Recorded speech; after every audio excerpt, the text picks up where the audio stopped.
Hello दोस्तों, NC audio book में आपका स्वागत है। भाग 7 मेरे घर की एक झलक। डक्को के कैंप में ले जाने वाली रेलगाड़ी हम 2000 कैदियों के साथ वियना से होते हुए निकली। करीबन आधी रात को हम वियना के एक रेलवे स्टेशन के पास से निकले। वह पटरी हमें उस रास्ते से होते हुए लेकर जाने वाली थी जहाँ मेरा जन्म हुआ। वह उस घर के पास से जाने वाली थी जहां मैंने अपने जीवन के अनेक वर्ष बिताए थे। दरअसल बंदी बनाए जाने तक मैं वहीं रहता आया था। उस कारावास डिब्बे में हम 50 लोग थे, जिसमें केवल 2 छोटे बंद झरोखे थे। फर्श पर केवल एक ही दल उपड़ होकर बैठ सकता था, जबकि दूसरों को घंटों खड़े होना पड़ रहा था। वे उन झरोखों के पास झुंड बनाए खड़े थे। वे अपने अपने पंजों के बल खड़े एक दूसरे के सिरों के ऊपर से ताकते हुए बाहर देख रहे थे। मुझे अचानक मेरे कस्बे की झलक दिखाई दी। जब से हमने ये सोच लिया था कि हमें माउथा सैन शहर के कैंप में ले जाया जा रहा है और हमारे पास जीवित रहने के नाम पर केवल 1 या 2 सप्ताह ही शेष है, तब से हम सब स्वयं को जीवित के स्थान पर मरा हुआ ही मान बैठे थे। जाने क्यों ऐसा लग रहा था मानो मैं किसी ऐसे मरे हुए इंसान की नज़रों से उन सड़कों, चौराहों व घरों को देख रहा था जो किसी दूसरी दुनिया से आया हो और किसी भूतिया शहर को देख रहा हो। घंटों के विलंब के बाद रेलगाड़ी स्टेशन से रवाना हुई और मुझे वही सड़क दिखाई दी, मेरी सड़क। वे युवा छोकरे जिनके पीछे सालों का कैंप जीवन था, उनके लिए छेदों से झांक कर की जा रही ये यात्रा एक बहुत बड़ा अवसर थी। मैं उनसे विनती करने लगा, उनके आगे हाथ जोड़ने लगा, उनसे आग्रह करने लगा कि वे एक क्षण के लिए मुझे आगे खड़ा होने दें। मैंने उन्हें समझाना चाहा कि उस एक क्षण के लिए मेरा खिड़की के पास खड़े होना क्या मायने रखता था। उन्होंने कटाक्ष और रूखेपन के साथ मेरी विनती को ठुकरा दिया। तुम तो यहाँ इतने बरस जिकर गए हो, तुमने तो यहाँ वैसे भी सब कुछ देख ही लिया है। कैंप में धार्मिक जीवन। आमतौर पर शिविर में सांस्कृतिक चेतनेन्द्रा का भी साम्राज्य था। इसके 2 अपवाद थे, राजनीति व धर्म। शिविर में हर स्थान पर राजनीति की चर्चा होती और लगभग लगातार प्राय ये चर्चाएं उन अफवाहों पर टिकी होती जो हमारे आसपास यूं ही फैला करती थी। सैन्य स्थिति के बारे में फैलने वाली अफवाहों में अक्सर विरोधाभास रहता। वे एक के बाद एक तेजी से सामने आती और सभी बंदियों के दिमाग में 24 घंटे घूम रहे युद्ध के दृश्यों को और भी गहरा बना देती। कई बार तो ऐसा लगता मानो अब सब ठीक होने वाला है, युद्ध बंद होने में देर नहीं है, लेकिन तभी आशावादी विचारों को रौंदने वाले समाचार सामने आ जाते और सभी मायूसी से मुंह लटका लेते। कुछ लोग तो वैसे भी दिल हार कर ही बैठे थे, लेकिन कोशिश तो उन आशावादियों से होती थी जो अक्सर अपनी बातों से दूसरों को खिंचाते रहते थे। कैदियों में जिस तरह तेजी से धार्मिक रुचि दिखाई देने लगी थी, वह वाकई कल्पना से परे थी। धार्मिक मान्यताओं के प्रति आवेग व गहनता को देख नई आने वाली कैदी अक्सर हैरान हो जाती। वे किसी झोंपड़ी के कोने में की जा रही प्रार्थनाओं को देखते या पशुओं की तालाबंद गाड़ी के अंधकार के बीच की जा रही प्रार्थना को, जिसमें हम थके मांदे, भूख से अधमरे तथा फटे चितड़ों में ठंड से कांपते बंदियों को कार्यस्थल से वापस लाया जाता। 1945 की शीत तथा बसंत ऋतु में टाइफस की संक्रामक बीमारी फैली, जिसने लगभग हर कैदी को अपनी चपेट में ले लिया। ऐसे दुर्बल व्यक्तियों के बीच मृत्यु दर अधिक रही, जिन्हें अपने काम को तब तक जारी रखना पड़ा जब तक उनके देह से जान नहीं निकल गई। रोगियों को जहाँ रखा गया वहाँ हर चीज का अभाव था। वहाँ न तो कोई दवाएं थी और न देख रेख करने वाले सहायक। रोग के कुछ लक्षण तो बहुत ही भयंकर थे। रोगी भोजन का एक निवाला तक नहीं खा पाता था, जो कि उसके जीवन के लिए किसी संकट से कम न था। इसके अलावा चित्तभ्रम यानी सन्निपात के दौरे पड़ते। मेरे एक मित्र को तो सन्निपात का ऐसा भयंकर दौरा पड़ा जिसमें उसे बार बार ऐसा लगता था कि अब उसका अंत समय आ गया है और उसे प्रार्थना करनी चाहिए। उसे अपनी बेसुधी के दौरान कुछ बोलने के लिए शब्द ही नहीं जुड़ते थे। मैंने भी दूसरों की तरह एक उपाय अपनाया और स्वयं को शनिपात से बचाने के लिए पूरी रात जाग कर काटी। मैं घंटों मन ही मन भाषण तथा व्याख्यान तैयार करता। अंततः मैंने उस पांडुलिपि को नए सिरे से तैयार करना आरंभ कर दिया, जिसे मैंने ऑस्विट्ज के कीटाणुनाशन कक्ष में गंवा दिया था। मैं आपको पहले बता चुका हूँ। मैं कागज के छोटे टुकड़ों पर शॉर्ट हैंड में फिर से प्रमुख विचारों को बिंदुओं में सहेजने लगा। अध्यात्मवादी बैठक। कभी कभार शिविर में वैज्ञानिक विषयों पर चर्चा छिड़ जाती। एक बार मैं ऐसी घटना का साक्षी बना जो मैंने पहले कभी नहीं देखी थी। यहाँ तक कि अपने निजी जीवन में भी ऐसा कुछ नहीं देखा था। यहाँ एक अध्यात्मवादी बैठक थी जो काफी हद तक मेरे अपने पैसे के करीब थी। मुझे शिविर के प्रधान डॉक्टर, वे भी एक बंदी थे, ने बुलाया था। वे जानते थे कि मैं एक मनोवैज्ञानिक था।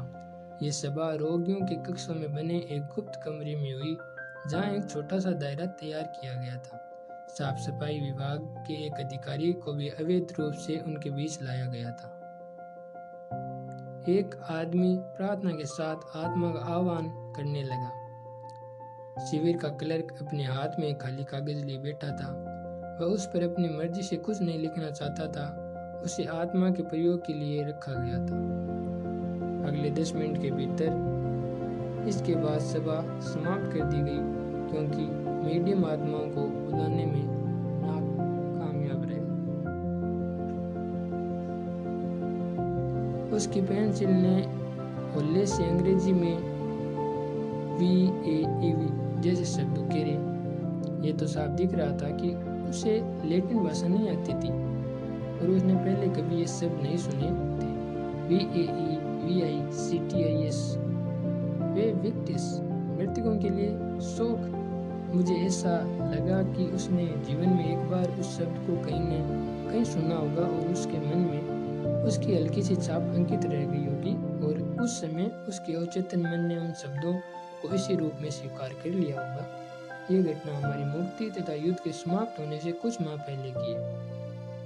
यातना शिविर में बलपूर्वक लागू की गई मानसिक व शारीरिक आदिम दशा के बावजूद अध्यात्म जीवन का गहरा होना संभव था। हो सकता है कि एक समृद्ध बौद्धिक जीवन जीने के आदि भावुक लोगों को पीड़ा का सामना करना पड़ा हो। वे जरा नाजुक किस्म के ही होते थे, लेकिन उनके आंतरिक स्व को, सेल्फ को इतनी हानि नहीं हुई थी। वे अपने उन भयानक हालातों से निकलने के बाद आंतरिक समृद्धि और आध्यात्मिक स्वतंत्रता के साथ जीवन जीने में सफल रहे। उस स्पष्ट विरोधाभास को केवल इसी तरह समझाया जा सकता था, जिसके अनुसार नरम रवैये वाले कैदियों को कड़े रवैये वाले बलशाली कैदियों के मुकाबले शिविर में बेहतर तरीके से जीने के अवसर मिले। अपनी बात को साफ शब्दों में समझाने के लिए मुझे मजबूरन निजी अनुभव देना ही होगा। मैं आपको बताना चाहता हूँ कि जब हम तड़के सुबह के समय अपने कार्यस्थल पर पैदल कदमताल करते हुए जाते तो क्या होता था। प्रेम में ही मुक्ति है। चारों ओर से आवाज गूंजती, टुकड़ी आगे बढ़, लेफ्ट 2 3 4, लेफ्ट 2 3 4, लेफ्ट 2 3 4। पहला आदमी बाएं बाएं बाएं। टोपियां उतारो, ये सब मानो आज भी मेरे कानों में गूंजते रहती हैं। टोपियां उतारो, इस आदेश के साथ ही हम दरवाजे के पास से निकलते और हमारे ऊपर सर्च लाइट की रोशनी फेंकी जाती। अगर कोई सही ढंग से कदमताल न करता तो उसी समय ठोकर खाता और उससे भी बदतर हाल तो उस बंदी का होता जो ठंड के मारे आदेश मिलने से ही पहले अपनी टोपी को कानों तक नीचे खींच लेता। हम अंधेरे में बड़ी पत्थरों व पानी से भरे गड्ढों में सड़क के किनारे बनी पगडंडियों पर लड़खड़ाते चलते। हमारे साथ चल रहे पहरेदार लगातार चिल्लाते रहते और अपनी बंदूक के पिछले हिस्सों से हमें पहुंचते रहते। जिसके पैरों में बेहद सूजन होती, वह अपने बगल वाले की बाजू का हल्का सा सहारा लेकर चलता। उस समय मुंह से एक शब्द तक नहीं निकल पाता था। बर्फीली हवा कुछ बोलने की इजाजत ही कहाँ देती थी। अपने उठे हुए कॉलर से मुंह ढांप कर मेरे साथ चल रहे आदमी ने धीमी आवाज में कहा, अगर आज हमारी बीवियां हमें इस हाल में देख ले तो उम्मीद करता हूँ कि वे दूसरे शिविर में आराम से होगी और उन्हें इस बात का कतई अंदाजा नहीं होगा कि हम पर यहाँ क्या बीत रही। ये सुनते ही मेरी आंखों के आगे मेरी पत्नी का चेहरा गौंध गया और हम मीलों तक गिरते पड़ते, बर्फीली ढलानों पर रपड़ते, बार बार एक दूसरे को सहारा देते, एक दूसरे से उलझते गिरते चलते चले गए। मुंह से एक शब्द भी नहीं निकला, पर हम दोनों ही जानते थे हम अपनी अपनी पत्नियों के बारे में सोच रहे थे। कभी कभी अचानक मेरी नजर आकाश की ओर चली जाती, जहाँ सितारों की रोशनी कम हो रही थी और बादलों के एक घने झुंड के पीछे से सुबह की गुलाबी रोशनी का हल्का सा प्रकाश फैलने लगा था। लेकिन मेरा मन तो अपनी पत्नी की स्मृतियों में अटका हुआ था। मैं अपनी कल्पना में पूरी स्पष्टता से उसे देख पा रहा था। मैंने उसे मेरी पुकार का जवाब देते सुना, उसकी मुस्कान और मन को हौसला व साथ देने वाली उसकी नज़र को देखा। भले ही झूठी सही, पर उसकी वह नज़र और सूरज की रोशनी से कहीं अधिक आलोकित थी, जो अब क्षितिज में उदय होने जा रहा था। इस सोच ने मुझे सम्मोहित कर दिया था। जीवन में पहली बार मैंने उस सत्य का अनुभव किया जिसे अनेक कवियों ने अपनी कविताओं और गीतकारों ने अपने गीतों में स्थान दिया था। अनेक चिंतकों ने इसे अंतिम प्रज्ञा का नाम दिया। वह सत्य, वह प्रेम ही अंतिम व उच्चतम लक्ष्य है जिसकी एक मनुष्य आकांक्षा कर सकता है। उस दिन मैंने इस महान रहस्य का अर्थ जाना कि मनुष्य की रची कविताओं, उसके विचारों और मान्यताओं को यह प्रकट करना ही होगा। प्रेम के माध्यम से तथा प्रेम में ही मनुष्य की मुक्ति छिपी है। मैं समझ गया कि किस प्रकार एक आदमी जिसके पास इस संसार में कुछ भी नहीं बचा है, वह फिर भी उस परम आनंद का अनुभव कर सकता है, भले ही वह सिर्फ एक क्षण के लिए ही क्यों न हो। जब उसने अपने प्रियतम को याद किया हो, जब अवसाद व दुख के कोहरे के बीच मनुष्य खुद को सकारात्मकता के साथ प्रकट न कर सके, जब अपने कष्टों को अच्छी तरह सहना ही उसकी एकमात्र नियति रह जाए, जो कि एक सम्मानजनक उपाय है, तो ऐसी दशा में वह अपने मन में बसी प्रियतमा की छवि का मनन करके संपूर्ण संतोष पा सकता है। मैं अपने जीवन में पहली बार इस योग्य बन सका कि इन शब्दों का अर्थ जान सकूं कि देवदूत एक अनंत कीर्ति के निरंतर मनन में खोए हैं। तभी मैंने देखा कि मेरे सामने का एक आदमी लड़खड़ा गया और उसके पीछे आ रहा व्यक्ति बड़बड़ाते हुए उसी पर जा गिरा। पहरेदार आया और उन सब पर चाबुक से प्रहार करने लगा। मेरे विचारों का तांता कुछ क्षण के लिए टूटा, लेकिन जल्दी मेरी आत्मा एक बंदी के चोले से निकलकर दूसरी दुनिया में चली गई और मैंने अपनी प्यारी पत्नी से बातें करना जारी रखा। मैंने उससे सवाल किए और उसने उन सवालों के जवाब दिए। उसने मुझसे सवाल किए और फिर मैंने उसके सवालों के जवाब दिए। ठहरो, हम वहां पहुंच चुके थे जहां उस दिन का काम करना था। हर कोई अंधेरे में खड़ी झोंपड़ी की ओर भागा ताकि अपने लिए एक उपयुक्त औजार का चुनाव कर सके। हर के दिन एक बेलचा या कुल्हाड़ा उठाए। चोरों, तुम जल्दी हाथ पैर नहीं चला सकते क्या?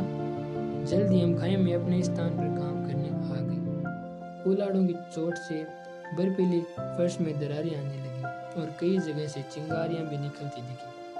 सभी कैदी इस तरह चुप थे मानो उनके दिमाग की कुंद गई हो। मेरा मन अभी भी अपनी पत्नी की सुंदर स्मृतियों से खोया हुआ था।